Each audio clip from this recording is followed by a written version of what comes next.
Hello, bachcho. Let's read this question. So this question says, given comprehension is when number having uncertainty or error are used to compute other numbers, this will be uncertain. It is especially important to understand this when a number obtained from the measurement is to be compared with a value obtained from the theoretical prediction. ठीक है? Assume a student wants to verify the value of pi as the ratio of the circumference to the diameter of a circle. The correct value of 10 digit आपको यहाँ पर given कर रखी है. He draws a circle and measure its diameter. Diameter को measure किया, circumference को measure किया. To nearest millimeters obtained the value 135 millimeter and 424 millimeter. ठीक है. स्टूडेंट ने देखिए आपकी ये क्या क्या 135 millimeter और 424 millimeter को measure किया respectively. Using a calculator, he find pi is equal to 3.14074071. What is the value of pi in the passage measured by the student? ठीक है. पाई की क्या वैल्यू यहाँ पर मेजर्ड हुई ये हमें बताना है. ठीक है. कैलकुलेटर की स्क्रीन पर देखिए ये नंबर्स दिखाई दिया. अब आपको बताना है कि जो आपका फाइनल वैल्यू होगी वो क्या होगी. इन चारों में से आपका कौन सा ऑप्शन होगा करेक्ट है. ठीक है.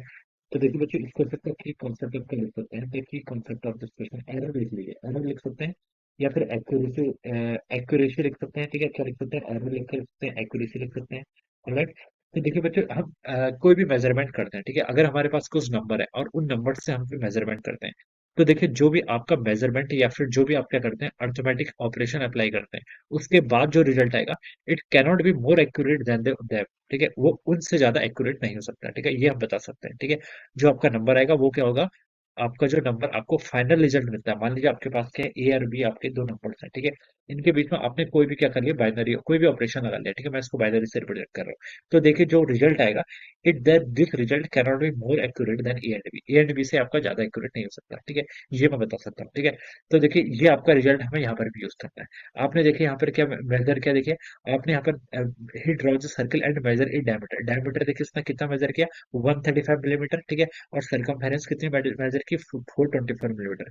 इन दोनों में कितने सिग्निफिकेंट फिगर है. देखिए इसमें आपके तीन सिग्निफिकेंट फिगर है 135 में और 424 में भी थ्री 424 में भी आपके थ्री सिग्निफिकेंट फिगर है.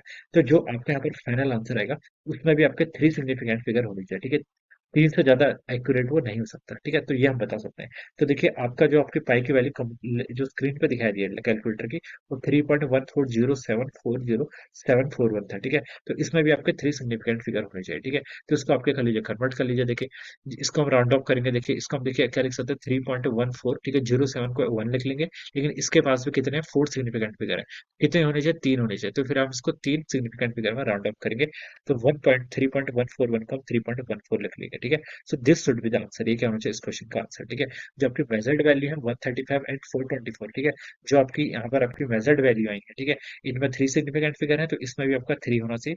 थ्री से ज्यादा सिग्निफिकेंट फिगर नहीं हो सकते. मेजरमेंट आपका आपका ज्यादा एक्यूरेट नहीं हो सकता जो उसकी गिवन वैल्यूज है उनसे. ठीक है. तो बच्चे बता सकते हैं कि डी ऑप्शन क्या होगा इसके करस्पॉन्डिंग आपका करेक्ट आंसर हो जाएगा. ठीक है. Option D will be the right answer of this question. So this is how we will solve this. So I hope you all understood this concept. All the best and thank you so much.